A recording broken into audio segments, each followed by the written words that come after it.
Va ora in onda Alta Tiratura con Alessandro Gnocchi.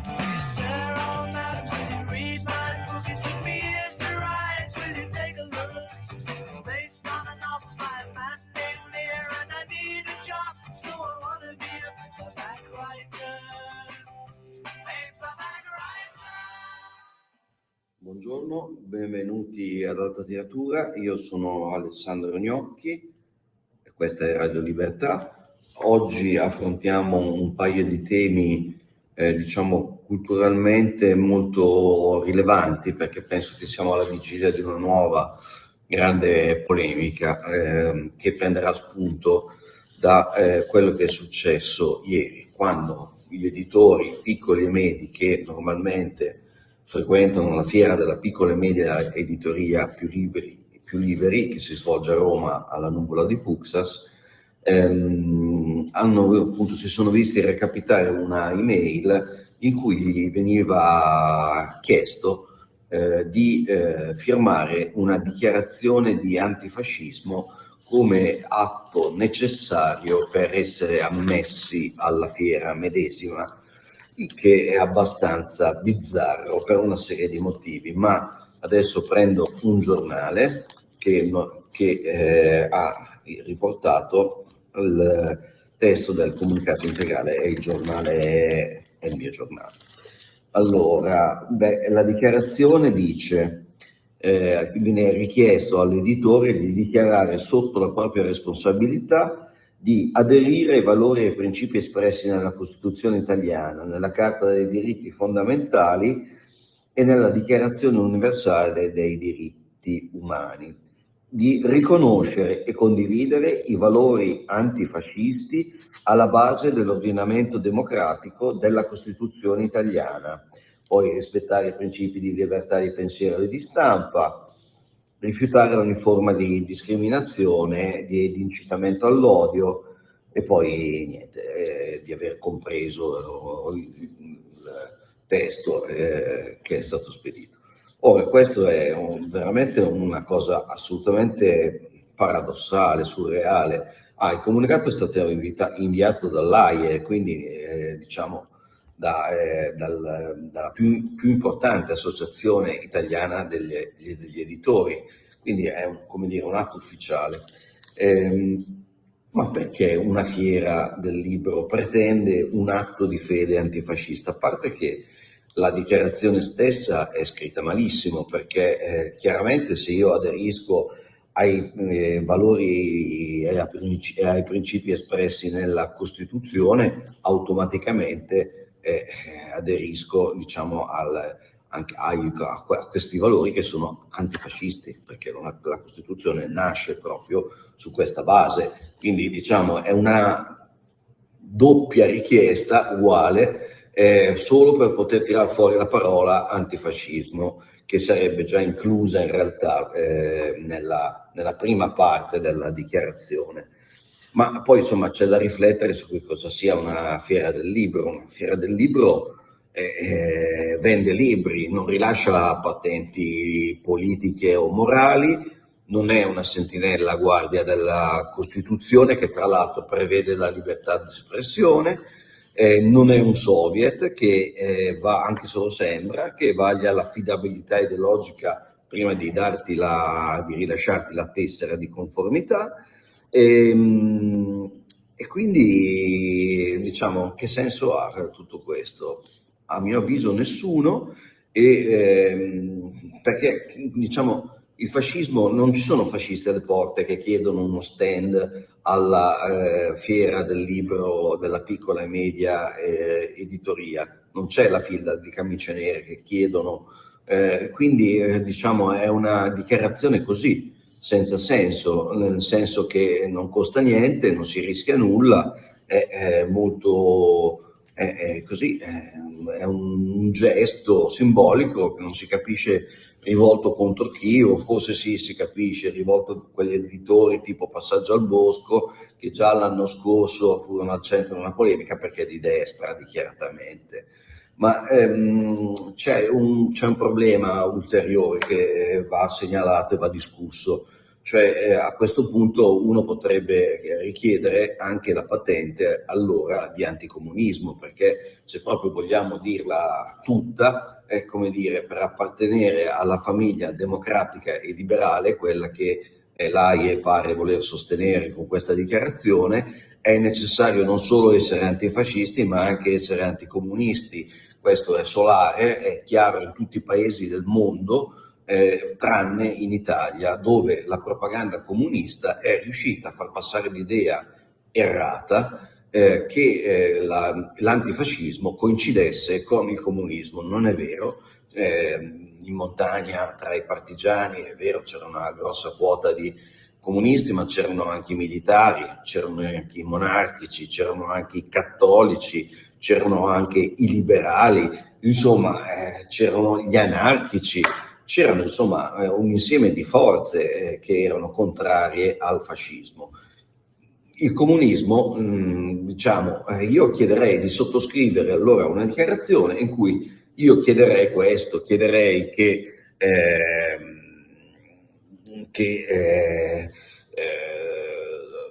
dichiaro di non essere comunista, dichiaro di non aver mai giustificato Stalin, Mao e Pol Pot e affini, ammetto che il comunismo italiano ha rinunciato alla rivoluzione proletaria su ordine diretto di Stalin, perché la svolta di Salerno, la svolta democratica di Togliatti, è frutto di un ordine diretto di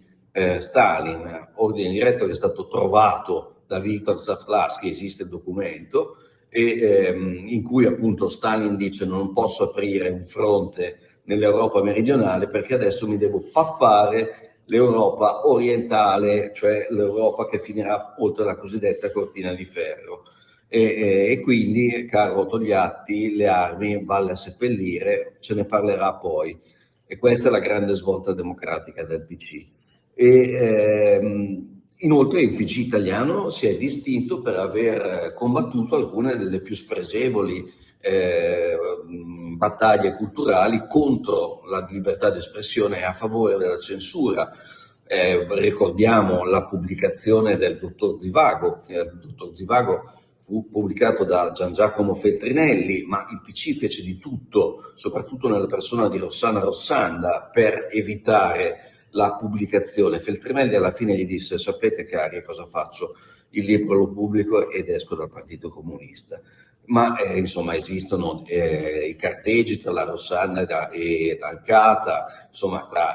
in cui si vede proprio il desiderio di tappare la bocca a quel povero Pasternak che non poteva parlare in Russia, ma non doveva poter parlare nemmeno in Italia. Poi c'è, non so, tra i tanti casi che possiamo analizzare, c'è la Biennale del Dissenso, che è la Biennale in cui il direttore, il presidente della Biennale, Carlo Ripa di Meana, volle invitare tutti gli artisti che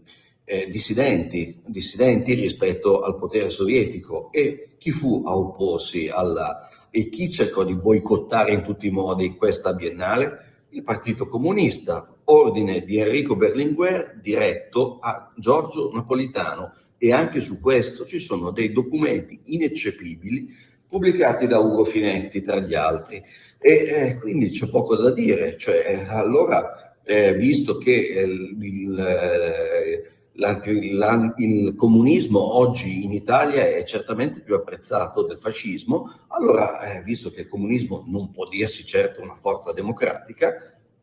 facciamo un bel modulo, facciamo un modulo per qualunque cosa, facciamo che la cultura funziona a moduli: sottoscrivi questo, sottoscrivi quest'altro, così puoi entrare oppure devi rimanere fuori. Insomma, ma come si fa come fa l'AIE a non solo tollerare, a farsi promotore di un appello così?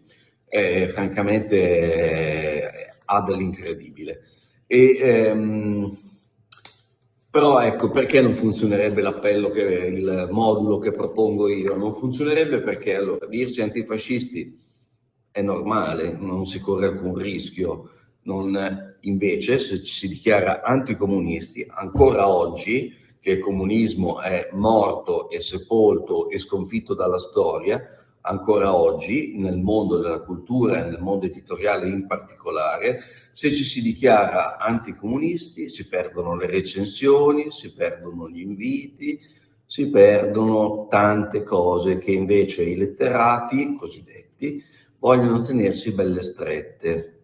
Beh, ragazzi, se questa è la cultura italiana, se siamo ancora a discutere dopo 80 anni di un ritorno impossibile e assolutamente insensato del fascismo, beh, allora, insomma, ma perché siamo entrati in un nuovo millennio? Potevamo rimanere nel XX secolo.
Buongiorno, eccoci alla seconda parte di Alta Tiratura. Io sono Alessandro Gnocchi, questa è Radio Libertà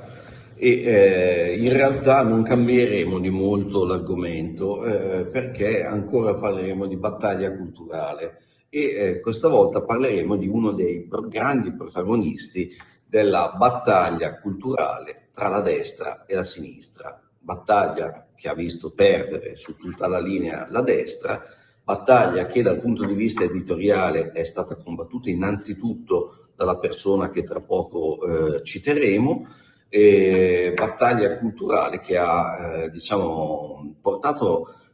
poi all'emarginazione alcuni dei protagonisti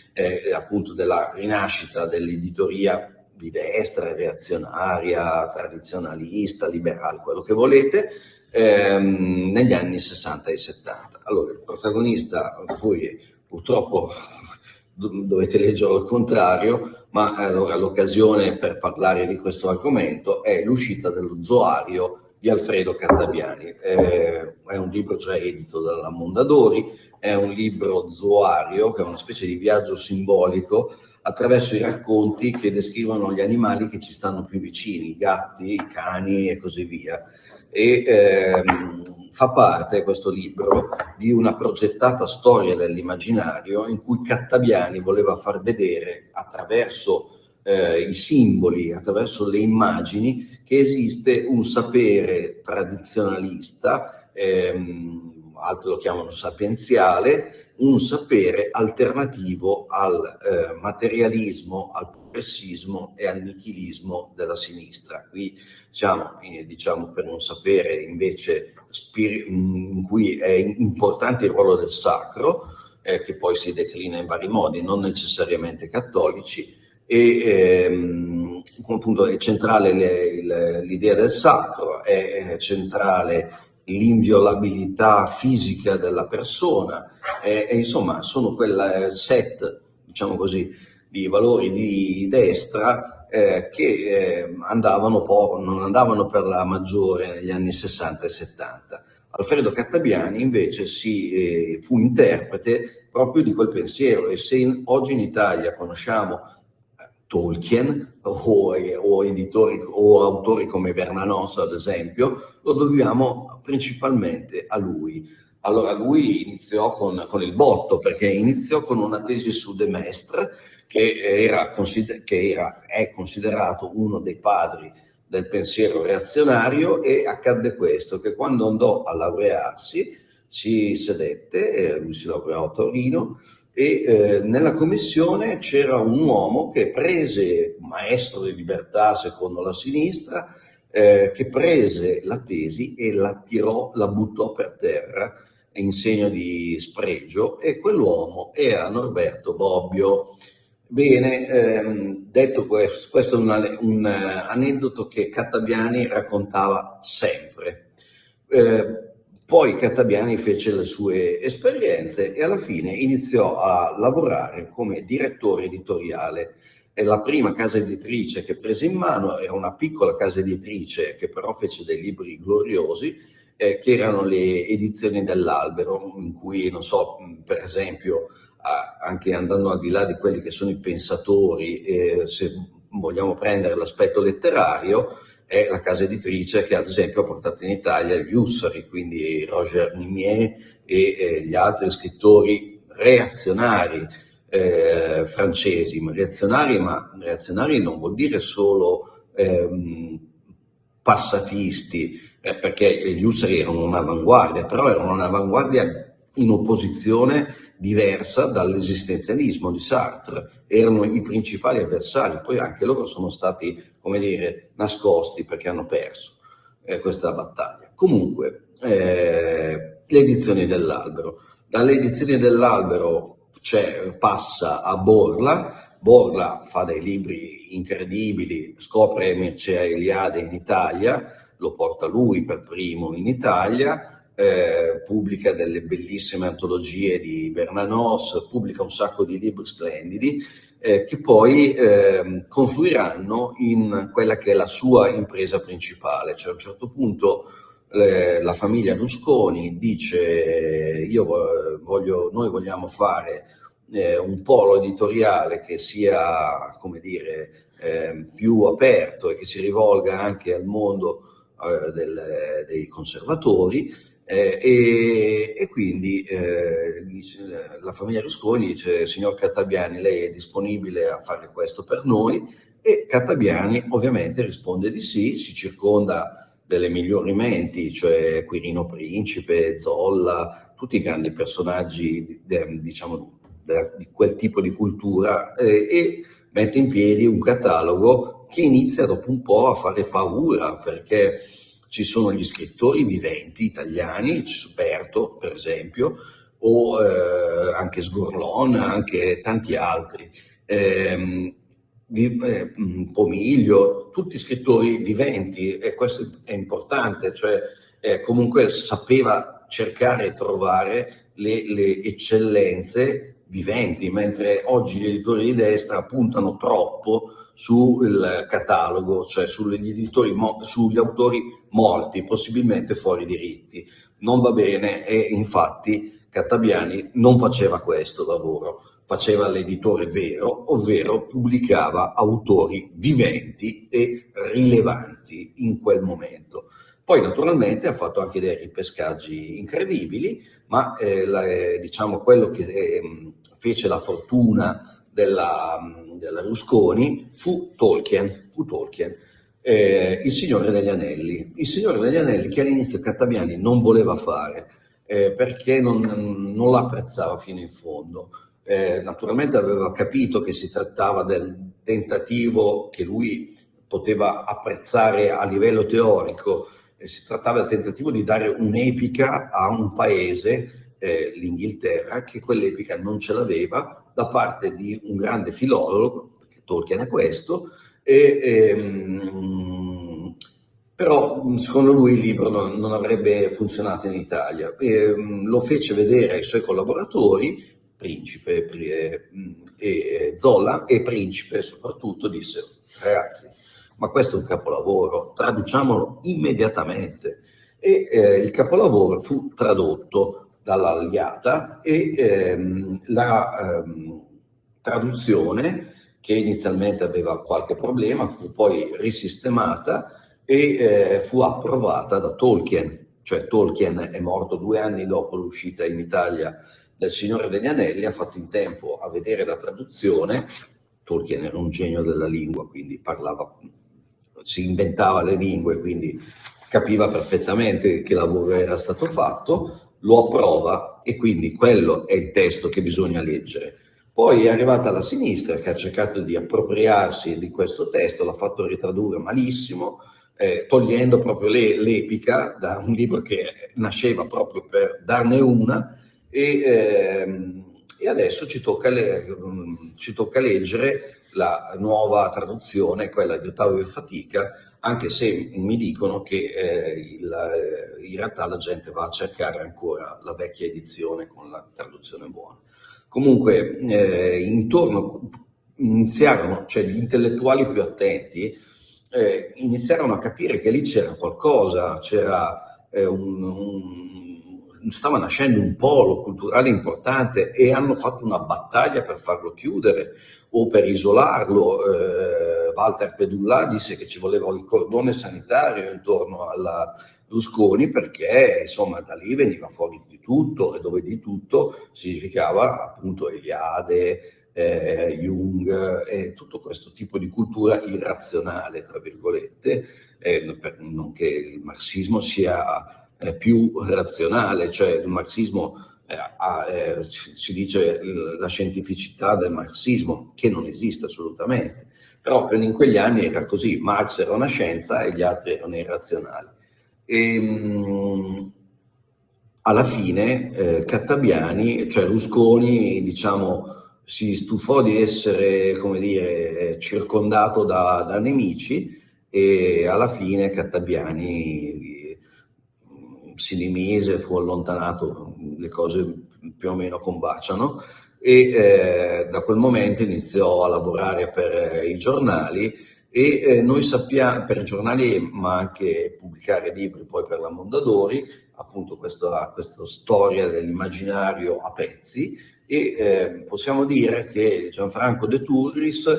che era un grandissimo amico di Cattabiani, nonché un compagno di strada, sta cercando da 20 anni il computer di Cattabiani, dove è nascosto, celato,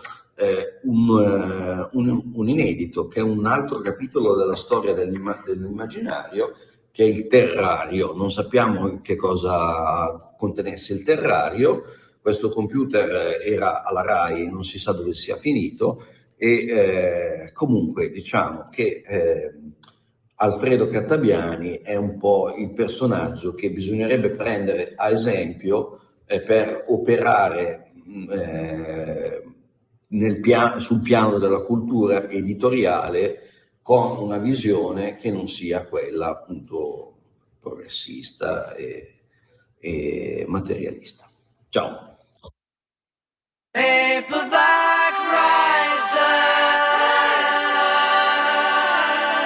Avete ascoltato Alta Tiratura.